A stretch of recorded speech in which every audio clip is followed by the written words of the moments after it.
વડોદરા ગ્રામ્ય અને આણંદ જિલ્લાને જોડતો બ્રિજ મહીસાગર નદી પર આવેલો ગંભીરા બ્રિજ પર આજે સવારે 7 વાગે જે વહેલી સવારે બ્રિજની જે દુર્ઘટના બની છે, જેમાં હાલ 9 લોકો ખાસ કરીને 9 લોકોના મૃતદેહ મળ્યા છે અને 6 લોકોને રેસ્ક્યુ કરવામાં આવ્યા છે. આદરણીય મુખ્યમંત્રી શ્રી વહેલી સવારે જ એક હાઈ કમિટીને અહીંયાથી તાત્કાલિક સ્થળ પર મોકલી છે અને તાત્કાલિક આ તપાસનો રિપોર્ટ મંગાવ્યો છે અને મુખ્યમંત્રીશ્રીએ ગંભીરતાપૂર્વક તાત્કાલિક વિભાગની જે આરએનબી વિભાગની અને બીજી જે ટીમ છે એને ત્યાં રવાના જે કરી છે અને સાથે કડક પગલાં ભરવાની સૂચના આપી છે. तो सिंदूर ब्रिज से होकर डाइवर्ट किया गया है, बट वो भी just for light vehicles. Heavy commercial vehicle को अभी वहां से जाने की मनाही नहीं, क्योंकि उस वहां की भी परिस्थिति बहुत अच्छी नहीं है. तो उसके लिए हम लोग भरूच और आनंद की एडमिनिस्ट्रेशन टच में है और वो ट्रैफिक को हम लोग थ्रू हाईवे डाइवर्ट करेंगे. Thank you. तो ब्रिज तूटी पड्या बाद जे वाहनों छे तेमने पण हालाकीनो सामनो करवो पड़ी रह्यो छे. त्यां रोड परथी जे पसार थता लोको छे, जे रोजिंदा पसार थता होय छे, तेमने पण समस्यानो सामनो करवो पड़शे, कारण के हवे जे आखो रूट छे ते डायवर्ट करी देवामां आव्यो छे. मध्य गुजरात थी सौराष्ट्रने जे जोड़तो महीसागर नदी परनो जे 40 वर्ष जूनो गंभीरा ब्रिज छे ते वहेली सवारे तूटी पड़ता हाहाकार मची गयो हतो. ब्रिज अंगे सरकारी एन्जिनियरे निवेदन आप्युं छे. તેમનું કહેવું છે કે પુલની વય મર્યાદા 100 વર્ષની હોય છે. આના તો 40 જ વર્ષ થયા છે.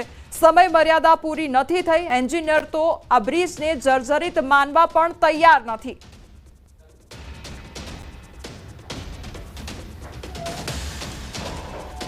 અને લગભગ 40 વર્ષ જેવું આ બ્રિજને થયું છે. સાહેબ સમયગાળો પૂરો થઈ ગયો તો પણ કેમ એનું ના, બ્રિજનું તો જનરલી લાઈફ 100 વર્ષની હોય છે, એટલે બ્રિજમાં 40 વર્ષ પૂરા થયા છે, પણ એનો સમયગાળો પૂરો નથી થયો.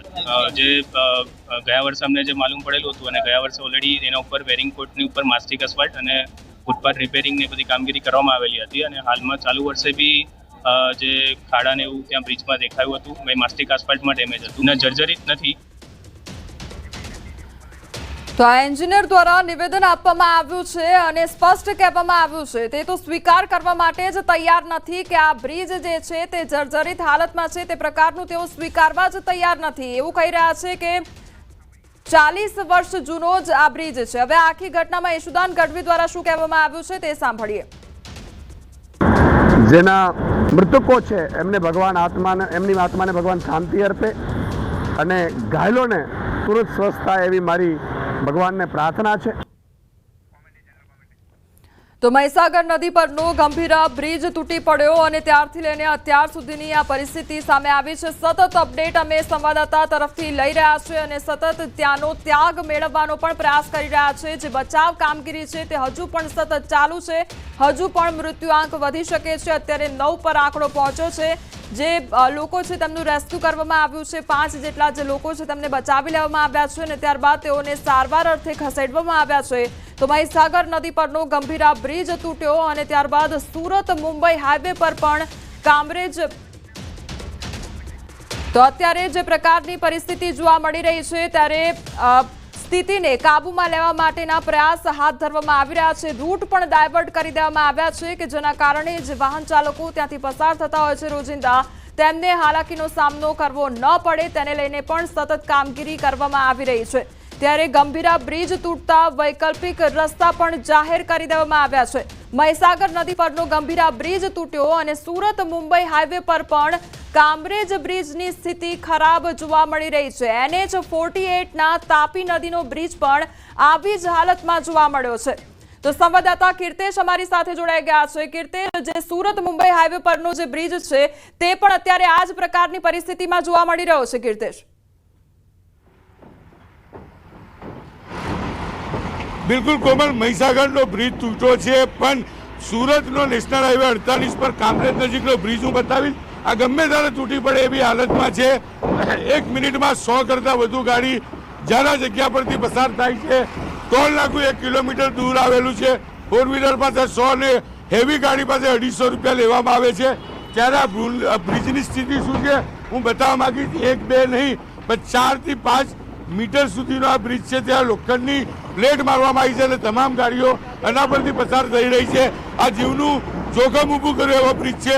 તંત્રને રિપેર કરવા માટેનો સમય નથી મળતો. થોડા દિવસ પહેલા ગુજરાત રાજ્યના શિક્ષણ મંત્રી પ્રફુલ્લ પાનસેરિયાનો મત વિસ્તાર છે, તેઓ પણ અહીંયાથી પસાર થયેલા. તેનું કેમેરામેનને કહીશ કે આગળ આવીને દ્રશ્ય બતાવશે કે દરેક ગાડી જાય છે, તમામ પ્લેટો હલતી જાય, પ્લેટ ગમે ત્યારે તૂટી પડે, એટલે કે બે પુલ વચ્ચેનો જોઈન્ટ છે અને તમામ ગાડીઓ અહીંયા ધીરી પડે છે. પરિણામે ટ્રાફિક જામ થવાની સમસ્યા જોવા મળે છે. ફરી એક વખત દ્રશ્ય બતાવીશ કે જુઓ કોમલ, આ બ્રિજની હાલત.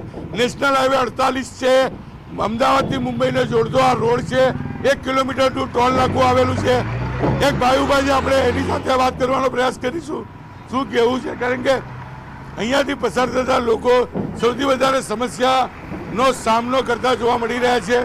બિલકુલ એક ભાઈ છે, શું કહેશો? આપનું નામ? મારું નામ અબ્દુલ સાહેબ. શું કહેશો આ બ્રિજને લઈને? બ્રિજને લઈને મારા સાહેબ શું કહું, તમારી સામે દેખાય છે એક એટલી એવી જગ્યા હતી, આજે એટલી જગ્યા થઈ ગઈ, પ્લેટ 25 લાખની નાખી છે. તમને લાગે 25 લાખની પ્લેટ છે સાહેબ? જોવો નહીં, હમણાં લોકોને રોડ રસ્તા માટે ટોલ નાકું ઊભું કરેલું છે, ટોલ લેવામાં આવે છે. ટોલ 1 રૂપિયો નથી મેકતા, ટોલ બોલ બધું લે છે અને ત્યાં ગુંડા લોકો રાખેલા છે ટોલ લેવા માટે, અને રોડ બનાવવા માટે કોઈ માણસો નથી એની પાસે. આ કેટલા ટાઈમથી આવું છે? હવે સાહેબ આ નહીં તો 5 વર્ષથી હેરાન થઈ છે. કોમલ, લોકોની વાત સાંભળી, 5 વર્ષથી આ સ્થિતિ છે અને તમે જોઈ શકો છો કે એક ગાડી પસાર થાય એટલે લોખંડની પ્લેટ આખી ઉપર નીચે થતી જોવા મળતી છે. એટલે કે કેટલી હેરાનગતિ છે, જીવનું જોખમ છે. 5 વર્ષથી આ છે. કદાચ કહી શકાય નાનું અમતું એક તૂટતું હતું, ધીરે ધીરે આ પ્લેટની સાઇઝ વધતી ગઈ છે, પણ તંત્રની આ ખુલતી નથી. 1 કિલોમીટર દૂર ટોલ નાકું આવેલું છે, લાખો રૂપિયા ટોલ ઉઘરાવવામાં આવે છે, પણ સુવિધાના નામે મીંડું છે. આ બ્રિજ ગમે ત્યારે તૂટી પડશે, કારણ કે કહી શકાય કે મુંબઈથી અમદાવાદ ને અમદાવાદથી મુંબઈ જોડતો નેશનલ હાઈવે, આ રોડ પર 1 મિનિટમાં 100 ગાડી પસાર થાય છે, ત્યારે તમામ ગાડી જીવના જોખમે પસાર થતી જોવા મળી રહી છે. કોમલ, જે કીર્તેશ, સમગ્ર માહિતી બદલ આપનો આભાર. તો ન્યૂઝ 18ની ટીમ દ્વારા જે બ્રિજ છે તેનું રિયાલિટી ચેક કરવામાં આવ્યું છે. સુરત મુંબઈ હાઈવે પર આ કામરેજ બ્રિજની સ્થિતિ જોવા મળી રહી છે અને તે પણ ખૂબ જ ખરાબ પરિસ્થિતિ જોવા મળી રહી છે. ત્યાંના જે સ્થાનિકો છે તેમની સાથે પણ અમારા સંવાદદાતા દ્વારા વાતચીત કરવામાં આવી, તો તેમના દ્વારા સ્પષ્ટ કહેવામાં આવ્યું કે લગભગ 5 વર્ષથી આ જ સમસ્યાનો સામનો અમે કરી રહ્યા છે. પહેલા ખાડો નાનો હતો અને ત્યારબાદ મોટો થતો ગયો અને તેના કારણે લોકોને હાલાકીનો સામનો કરવો પડી રહ્યો છે. આ બંને તસવીર જોઈ લો, એક તરફ કામરેજ બ્રિજના દ્રશ્યો અને બીજી તરફ આ જે ગંભીરા બ્રિજ છે તેની તસવીરો સામે આવી છે. એક તરફ ગંભીરા બ્રિજ કે જ્યાં આ જ પ્રકારની અત્યારે જે કામરેજ બ્રિજ પર પરિસ્થિતિ જોવા મળી રહી છે, એવી જ પરિસ્થિતિ ગંભીરા બ્રિજ પર પણ જોવા મળી રહી હતી. ખખડધજ હાલતમાં બ્રિજ થઈ ગયો હતો, જર્જરિત જોવા મળી રહ્યો હતો અને તંત્રએ લોકોની વાત ન સાંભળી અને એ બાબત આખી ધ્યાને ન લીધી અને આખરે મોટી દુર્ઘટના સર્જાઈ અને આ જે ગંભીરા બ્રિજ છે તેના 2 ટુકડા થઈ ગયા અને 9 લોકોએ પોતાનો જીવ ગુમાવ્યો. ત્યારે આ જ હવે ભવિષ્યમાં આ પ્રકારની ઘટના ફરી એકવાર આપણને જોવા મળી શકે છે, કારણ કે સુરત કામરેજનો બ્રિજ પણ આ જ પરિસ્થિતિમાં જોવા મળી રહ્યો છે. ત્યાં પણ અત્યારે બ્રિજ જર્જરિત હાલતમાં જોવા મળી રહ્યો છે.